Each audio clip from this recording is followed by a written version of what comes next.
BCom first semester student. I discuss about factors governing demand ಅಂದರೆ ಬೇಡಿಕೆಯನ್ನು ನಿರ್ಧರಿಸುವ ಅಂಶಗಳು.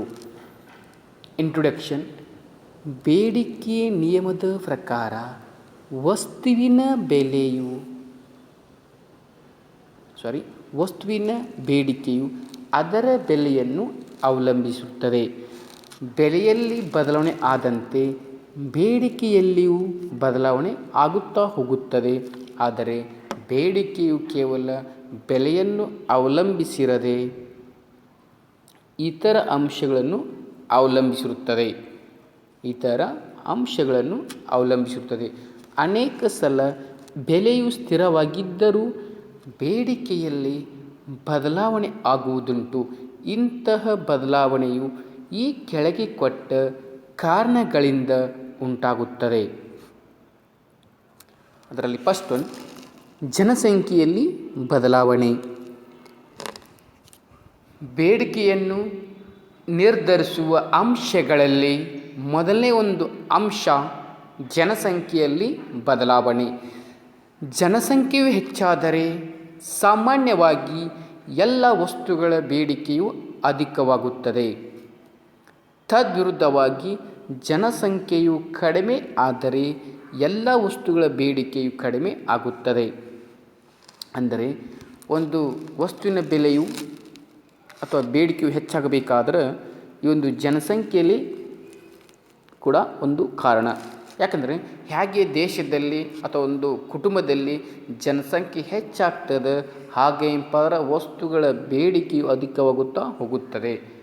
ತದ್ವಿರುದ್ಧವಾಗಿ ಒಂದು ವೇಳೆ ಜನಸಂಖ್ಯೆ ಕಡಿಮೆ ಆದರೆ ಇಲ್ಲೇನಪ್ಪ ಅಂದ್ರೆ ಒಂದು ವಸ್ತುಗಳ ಬೇಡಿಕೆಯೂ ಸಹ ಕಡಿಮೆ ಆಗುತ್ತದೆ.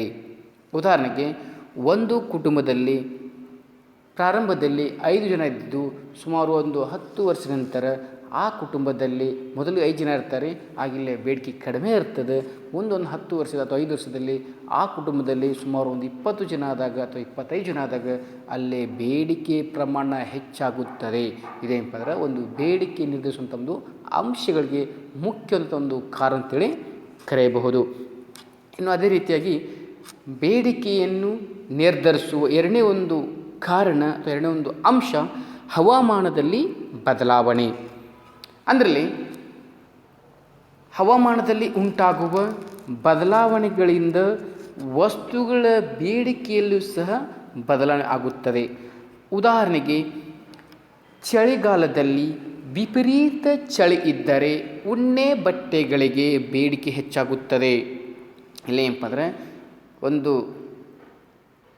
ಚಳಿಗಾಲದಲ್ಲಿ ವಿಪರೀತವಾದಂಥ ಒಂದು ಕೋಲ್ಡ್ ವಾತಾವರಣ ಇದ್ದಾಗ ಅಲ್ಲಿ ಅಧಿಕ ಇರುವಂಥ ಬೇಡಿಕೆ ಯಾವತ್ತಪ್ಪ ಅಂದ್ರೆ ಉಣ್ಣೆ ಬಟ್ಟೆಗಳಿಗೆ ಅಧಿಕ ಬೇಡಿಕೆ ಹೆಚ್ಚಾಗುತ್ತದೆ. ಅದೇ ರೀತಿ ಒಂದು ವೇಳೆ ಚಳಿಯು ಕಡಿಮೆ ಇದ್ದರೆ ಆ ಉಣ್ಣೆ ಬಟ್ಟೆಗಳಿಗೆ ಬೇಡಿಕೆಯು ಕಡಿಮೆ ಆಗುತ್ತದೆ. ಅದರಂತೆ ಮಳೆಗಾಲದಲ್ಲಿ ಅತಿಶಯ ಮಳೆ ಆಗುತ್ತಿದ್ದರೆ, ಅಧಿಕ ಪ್ರಮಾಣದಲ್ಲಿ ಮಳೆ ಆಗುತ್ತಿದ್ದರೆ ಅಂಬ್ರೆಲಾ ಇರ್ಬೋದು, ಅಂದರೆ ಛತ್ರಿ, ರೈನ್ಕೋಟ್ ಇತ್ಯಾದಿ ವಸ್ತುಗಳಿಗೆ ಬೇಡಿಕೆ ಹೆಚ್ಚಾಗುತ್ತದೆ. ಅದೇ ರೀತಿಯಾಗಿ ಮಳೆಯ ಪ್ರಮಾಣ ಕಡಿಮೆ ಆದರೆ ಇವುಗಳ ಬೇಡಿಕೆಯೂ ಸಹ ಕಡಿಮೆ ಆಗುತ್ತದೆ. ಇನ್ನು ಅದೇ ರೀತಿಯಾಗಿ ಬೇಸಿಗೆಯ ಕಾಲದಲ್ಲಿ ಬಿಸಿಲಿನ ಒಂದು ತಾಪ ಅಥವಾ ಉಷ್ಣಾಂಶ ಒಂದು ಅಧಿಕವಿದ್ದಾಗ ಅಲ್ಲೇನಪ್ಪ ಅಂದ್ರೆ ತಂಪು ಪಾನೀಯಗಳಿಗೆ, ಅಂದರೆ ಏನು ಕೊಡ್ತೀವಿ ಕೋಲ್ಡ್ ಡ್ರಿಂಕ್ಸ್, ಇವುಗಳೇನಪ್ಪ ಅಂದರೆ ಬೇಡಿಕೆ ಹೆಚ್ಚಾಗಿರ್ತದೆ. ಹಾಗೆಪ್ಪ ಬಿಸಿಲಿನ ಒಂದು ಪ್ರಮಾಣ ಕಡಿಮೆ ಇದ್ದಾಗ ಇವುಗಳಿರ್ತಕ್ಕಂಥ ಒಂದು ಬೇಡಿಕೆ ಸಾಕಷ್ಟು ಒಂದು ಕಡಿಮೆ ಆಗುವಂಥ ಒಂದು ಸನ್ನಿವೇಶ ಕೂಡ ಉಂಟಾಗುತ್ತದೆ. ಇನ್ನು ಅದೇ ರೀತಿಯಾಗಿ ಬೇಡಿಕೆಯನ್ನು ನಿರ್ಧಾರ ಮಾಡೋದರಲ್ಲಿ ಒಂದು ಮೂರನೇ ಒಂದು ಅಂಶ ಫ್ಯಾಷನ್ಗಳಲ್ಲಿ ಬದಲಾವಣೆ. ಇಲ್ಲಿ ಫ್ಯಾಷನ್ಗಳು ಬದಲಾದಂತೆ ವಿವಿಧ ವಸ್ತುಗಳಿಗಿರುವ ಬೇಡಿಕೆಯು ಬದಲಾಗುತ್ತದೆ. ಫ್ಯಾಷನ್ನಲ್ಲಿದ್ದ ವಸ್ತುಗಳ ಬೇಡಿಕೆಯು ಕಡಿಮೆಯಾಗುತ್ತಾ ಹೋದರೆ ಫ್ಯಾಷನ್ನಲ್ಲಿದ್ದ ವಸ್ತುಗಳ ಬೇಡಿಕೆಯು ಹೆಚ್ಚಾಗುತ್ತಾ ಹೋಗುತ್ತದೆ. ಉದಾಹರಣೆಗೆ, ಒಂದು ಕಾಲಕ್ಕೆ ಉಲನ್ ಅರಿವೆಗೆ ಬೇಡಿಕೆ ಬಹಳವಿತ್ತು. ಆದರೆ ಈಗ ಅದಕ್ಕಿರುವ ಬೇಡಿಕೆ ಬಹಳ ಕಡಿಮೆ ಆಗಿದೆ. ಅದಕ್ಕೆ ಬದಲು ಇವತ್ತು ಪ್ರೆಸೆಂಟ್ ಟೆರ್ಲಿನ್, ಟೆರಿವೂಲ್ ಅರಿವೆಗಳಿಗೆ ಬೇಡಿಕೆ ಬಹಳ ಹೆಚ್ಚಾಗಿದೆ. ಅದರಂತೆ ಈ ಮೊದಲು ಶಾಲಾ ಕಾಲೇಜು ವಿದ್ಯಾರ್ಥಿಗಳಿಗೆ ಪಿಟ್ ಪ್ಯಾಂಟಿನ ಫ್ಯಾಷನ್ ಬಹಳ ಇತ್ತು. ಅನಂತರ ಬಹಳ ಸಡಿಲವಾದ ಬೆಲ್ ಬಾಟಮ್ ಪ್ಯಾಂಟಿನ ಬಳಕೆ ಅಧಿಕವಾಯಿತು. ಈ ಪ್ರಕಾರ ಫ್ಯಾಷನ್ನುಗಳು ಬದಲಾದಂತೆ ವಸ್ತುಗಳಿಗಿರುವ ಬೇಡಿಕೆ ಬದಲಾಗುತ್ತಾ ಹೋಗುತ್ತದೆ. ಓಕೆ, ಮೊದಲ ಒಂದು ಫ್ಯಾಷನ್ಗೂ ಈಗಿನ ಒಂದು ಫ್ಯಾಷನ್ಗೆ ಬಹಳ ಒಂದು ವ್ಯತ್ಯಾಸವಿದೆ. ಇನ್ನು ಹಾಗೆ ರೀತಿ ಬೇಡಿಕೆಯನ್ನು ನಿರ್ಧರಿಸುವಂಥ ಒಂದು ಅಂಶಗಳಲ್ಲಿ ಇನ್ನೊಂದು 4ನೇದು ಅಭಿರುಚಿಗಳಲ್ಲಿ ಬದಲಾವಣೆ. ಜನರ ಒಂದು ಅಭಿರುಚಿಗಳಲ್ಲಿ ಮತ್ತು ಸಂಪ್ರದಾಯಗಳಲ್ಲಿ ಬದಲಾವಣೆಗಳಾದಂತೆ ವಿವಿಧ ವಸ್ತುಗಳಿಗೆ ಬೇಡಿಕೆಯು ಬದಲಾಗುತ್ತದೆ. ಉದಾಹರಣೆಗೆ, ಚಹಾದ ಅಭಿರುಚಿ ಹೆಚ್ಚಾದಂತೆ ಅದರ ಬೇಡಿಕೆಯು ಹೆಚ್ಚಾಗುತ್ತದೆ. ಜನರು ಸಿಗರೇಟ್ ಸೇದುವುದನ್ನು ಬಿಟ್ಟು ಕೊಟ್ಟರೆ ಸಿಗರೇಟುಗಳಿಗಿರುವ ಬೇಡಿಕೆಯು ಕಡಿಮೆಯಾಗುತ್ತದೆ. ಅಂದರೆ ಜನರ ಒಂದು ಅಭಿರುಚಿ ಹವ್ಯಾಸ. ಉದಾಹರಣೆ ನೋಡ್ತೀವಿ, ಕೆಲ ವ್ಯಕ್ತಿಗಳು ಚಹಾದ ಅಭಿರುಚಿ ಹೆಚ್ಚಾದಂತೆ ಅದರ ಬೇಡಿಕೆಯು ಹೆಚ್ಚಾಗುತ್ತದೆ. ಹಾಗೆ ಕಾಫಿ ಒಂದು ಅಭಿರುಚಿ ಹೆಚ್ಚಾದಂತೆ ಕಾಫಿಯ ಬೇಡಿಕೆಯು ಹೆಚ್ಚಾಗುತ್ತದೆ. ಒಂದು ವೇಳೆ ಜನರು ಸಿಗರೇಟ್ ಸೇದುವುದನ್ನು ಬಿಟ್ಟು ಕೊಟ್ಟರೆ ಸಿಗರೇಟುಗಳಿಗಿರುವ ಬೇಡಿಕೆಯು ಕಡಿಮೆಯಾಗುತ್ತದೆ. ಆಗುತ್ತದೆ. ಪೂರೈಕೆಯಲ್ಲಿ ಬೇಡಿಕೆ ನಿಲ್ಲಿಸುವಂಥ ಅಂಶಗಳಲ್ಲಿ ಹಣದ ಪೂರೈಕೆಯಲ್ಲಿ ಬದಲಾವಣೆ.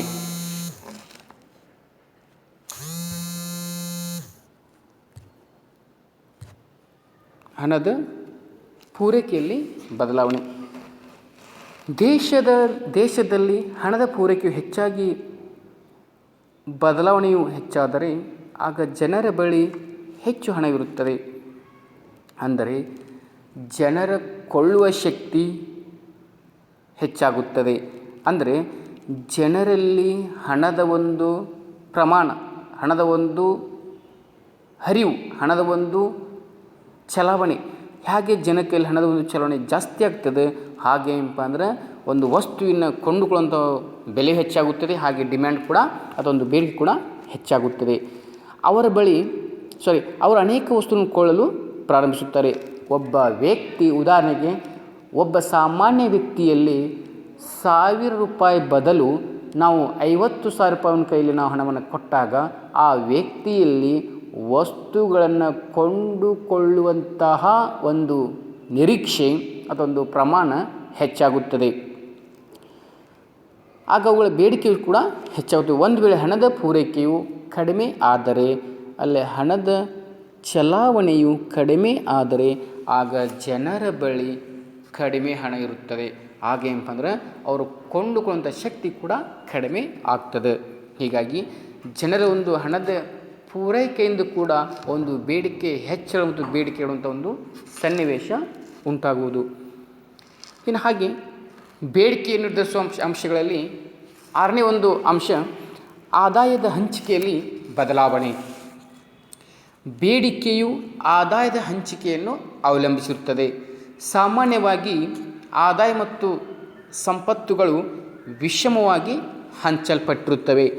ಆದರೆ ಆದಾಯವನ್ನು ವಿವಿಧ ವರ್ಗಗಳ ಜನರಲ್ಲಿ ಹೆಚ್ಚು ಸರಿಸಮವಾಗಿ ಹಂಚಿದರೆ ಆಗ ಅನೇಕ ಜನರ ಆದಾಯವು ಹೆಚ್ಚಾಗುವುದರಿಂದ ಒಟ್ಟು ಬೇಡಿಕೆಯು ಹೆಚ್ಚಾಗುತ್ತದೆ.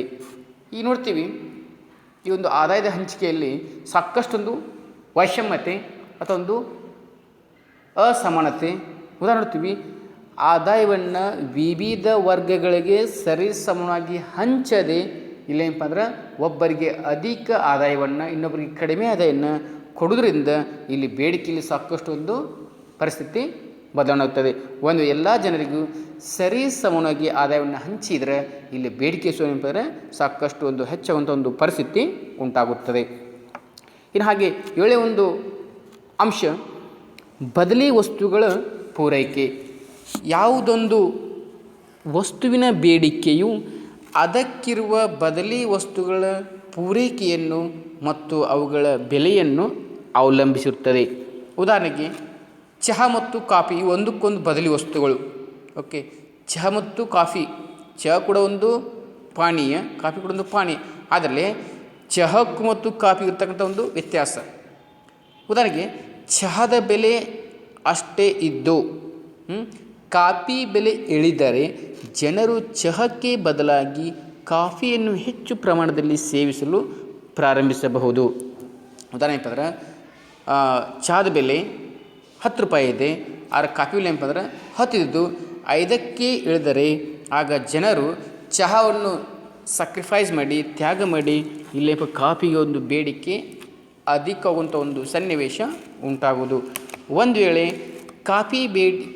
ಕಾಫಿ ಒಂದು ಬೆಲೆ ಹೆಚ್ಚಾದರೆ ಮತ್ತೆ ಪುನಃ ಏನಪ್ಪ ಅಂದ್ರೆ ಚಹಾಕ್ಕೆ ಒಂದು ಬೇಡಿಕೆ ಹೆಚ್ಚಾಗಬಹುದು. ಓಕೆ, ಇನ್ನು 8ನೇ ಒಂದು ಅಂಶ ಪೂರಕ ವಸ್ತುಗಳ ಬೇಡಿಕೆ. ಪೂರಕ ವಸ್ತುಗಳು, ಒಂದು ವಸ್ತು ಪರಿಪೂರ್ಣವಾಗಬೇಕಾದ್ರೆ ಅದಕ್ಕೆ ಇಲ್ಲಿ ಪೂರಕ ವಸ್ತುಗಳು ಉದಾಹರಣೆ ನೋಡ್ತೀವಿ. ಮಸಿ, ಪೆನ್ನು, ಕಾಗದಗಳು ಪೂರಕ ವಸ್ತುಗಳಾಗಿವೆ. ಇಲ್ಲೇನಪ್ಪ ಅಂದ್ರೆ ಮಸಿ, ಪೆನ್ನು ಮತ್ತು ಕಾಗದಗಳು ಪೂರಕ ವಸ್ತುಗಳಾಗಿವೆ. ಪೆನ್ನಿನ ಬೇಡಿಕೆ ಹೆಚ್ಚಾದರೆ ಮಸಿಯ ಬೇಡಿಕೆಯು ಹೆಚ್ಚಾಗುತ್ತದೆ. ಪೆನ್ನಿನ ಬೇಡಿಕೆ ಕಡಿಮೆ ಆದರೆ ಮಸಿಯ ಬೇಡಿಕೆಯು ಕಡಿಮೆ ಆಗುತ್ತದೆ. ಮೋಟಾರ್ ಕಾರುಗಳ ಬೇಡಿಕೆ ಹೆಚ್ಚಾದಂತೆ ಪೆಟ್ರೋಲ್ ಬೇಡಿಕೆ ಹೆಚ್ಚಾಗುತ್ತದೆ. ಮೋಟಾರ್ ಕಾರುಗಳ ಬೇಡಿಕೆ ಕಡಿಮೆ ಆದರೆ ಪೆಟ್ರೋಲ್ ಬೇಡಿಕೆ ಕೂಡ ಕಡಿಮೆ ಆಗುತ್ತದೆ. ಅದರಂತೆ ಅವುಗಳ ಟ್ಯೂಬ್, ಟಯರುಗಳ ಬೇಡಿಕೆ ಸಹ ಹೆಚ್ಚಾಗುತ್ತದೆ. ಇನ್ನು 9ನೇ ಒಂದು ಅಂಶ ಜಾಹೀರಾತು. ಜಾಹೀರಾತಿನಿಂದ ಹೊಸ ವಸ್ತುಗಳಿಗೆ ಬೇಡಿಕೆಯನ್ನು ಹುಟ್ಟಿಸಬಹುದು, ಅಲ್ಲದೆ ಹಳೆಯ ವಸ್ತುಗಳ ಬೇಡಿಕೆಯನ್ನು ಹೆಚ್ಚಿಸಬಹುದು. ಜಾಣತನದ ಪರಿಣಾಮಕಾರಿಯಾದ ನಿರಂತರ ಜಾಹೀರಾತಿನಿಂದ ಇದನ್ನು ಸಾಧಿಸಬಹುದಾಗಿದೆ. ಔಷಧಿ ಸಾಮಾನುಗಳು, ಸ್ಟೇಷನರಿ ಸಾಮಾನುಗಳು, ಆಮೇಲೆ ಟಾಯ್ಲೆಟ್ ಸಾಮಾನುಗಳು, ಅನೇಕ ವಿಲಾಸಿ ವಸ್ತುಗಳು ಮೊದಲಾದವುಗಳಿಗಾಗಿ ಬೇಡಿಕೆಯನ್ನು ಜಾಹೀರಾತಿನಿಂದ ಹೆಚ್ಚಿಸಲಾಗಿದೆ. ಎಲ್ಲೇನಪ್ಪ ಹೊಸ ವಸ್ತುಗಳು ಮಾರ್ಕೆಟಿಗೆ ಬಂದಿದ್ದೇ ಆದರೆ ಅವುಗಳೇನಪ್ಪ ಅಂದ್ರೆ ಸಾಕಷ್ಟು ಒಂದು ಪರಿಣಾಮಕಾರಿಯಂಥ ಒಂದು ಜಾಹೀರಾತಿನಿಂದ ಸಾಕಷ್ಟು ಹೊಸ ವಸ್ತುಗಳಿಗೆ ಬೇಡಿಕೆಯನ್ನು ಉಲ್ಬಣಗೊಳಿಸಲು ಈ ಒಂದು ಜಾಹೀರಾತು ಅತ್ಯಂತ ಪರಿಣಾಮಕಾರಿಯಾಗಿದೆ. ಇನ್ನು ಕೊನೆಯದಾಗಿ ವೈಜ್ಞಾನಿಕ ಪ್ರಗತಿ. ಇಲ್ಲೇನಪ್ಪ ಅಂದರೆ ಬೇಡಿಕೆ ನಿರ್ದೇಶಾಂಶ ಅಂಶಗಳಲ್ಲಿ ಒಂದು 10ನೇ ಒಂದು ಅಂಶ ವೈಜ್ಞಾನಿಕ ಪ್ರಗತಿ. ವೈಜ್ಞಾನಿಕ ಪ್ರಗತಿಯಿಂದ ಹೊಸ ವಸ್ತುಗಳು ಮಾರುಕಟ್ಟೆಗೆ ಬಂದಾಗ ಹಳೆಯ ವಸ್ತುಗಳ ಬೇಡಿಕೆಯು ಕಡಿಮೆ ಆಗುತ್ತದೆ. ಉದಾಹರಣೆಗೆ ಹೇಗಿಲ್ಲೇ ವಿಜ್ಞಾನ ಒಂದು ಸಂಶೋಧನೆ ಮಾಡ್ತದಲ್ಲ, ಆ ಒಂದು ಸಂಶೋಧನೆ ಒಂದು ಅನುಸಾರವಾಗಿ ಹೇಗೆ ಮಾರುಕಟ್ಟೆಗೆ ಪ್ರತಿನಿತ್ಯ ಹೊಸ ವಸ್ತುಗಳು ಒಂದು ಮಾರುಕಟ್ಟೆಗೆ ದಾಪುವಲ್ಲಿಟ್ಟಾಗ ಅಲ್ಲಿ ಹಳೆಯ ವಸ್ತುವಿನ ಬೇಡಿಕೆ ಸಾಕು ಕಡಿಮೆಯಾಗಿ ಹೊಸ ವಸ್ತುಗಳ ಬೇಡಿಕೆ ಅಧಿಕವಾಗುವುದಂತು. ಓಕೆ, ನೆಕ್ಸ್ಟ್ ಕ್ಲಾಸ್ನಾಗ discuss about next classes. Thank you.